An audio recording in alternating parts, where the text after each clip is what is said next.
درنو لیدونکو، د پاکستان د ټیک ټاک مشهورې ستوري حریم شاه او د پاکستاني عالم مفتي عبدالقوي یوه ویډیو په ټولنیزو رسنیو کې خپره شوې ده چې حریم شاه مفتي عبدالقوي ته څپېړه ورکوي. دا ویډیو تازه په ټولنیزو رسنیو کې خپره شوې ده او ډیره لیدل شوې.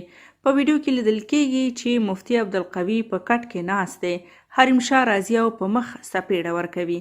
مفتي عبدالقوي هم په دې ویډیو په خپل غبرګون کې ویلي دي چې زه نه پوهیږم حریم شاه ولې ماله څپېړه راکړه، خو هغه له یوې ملګرې سره زما کوټې ته راغله، ماله یې څپېړه راکړه او بیرته لاړه.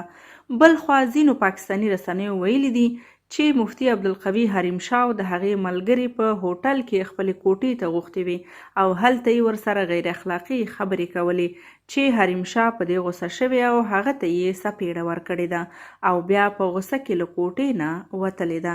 له حریم شاه سره بله جلۍ څوک وه چې دا ویډیو یې جوړوله، د هغې په اړه تر اوسه پورې معلومات نشته.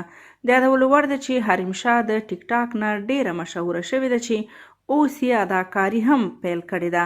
هغه د سیاستوالو سره د ویډیوګانو تر جوړولو وروسته ډیره مشهوره شوه. یاد دې وي چې د مفتي عبدالقوي له دې مخکې هم د ډیرو ښځینه اداکارانو سره عکسونه او ویډیوګانې په ټولنیزو رسنیو کې خپرې شوي دي.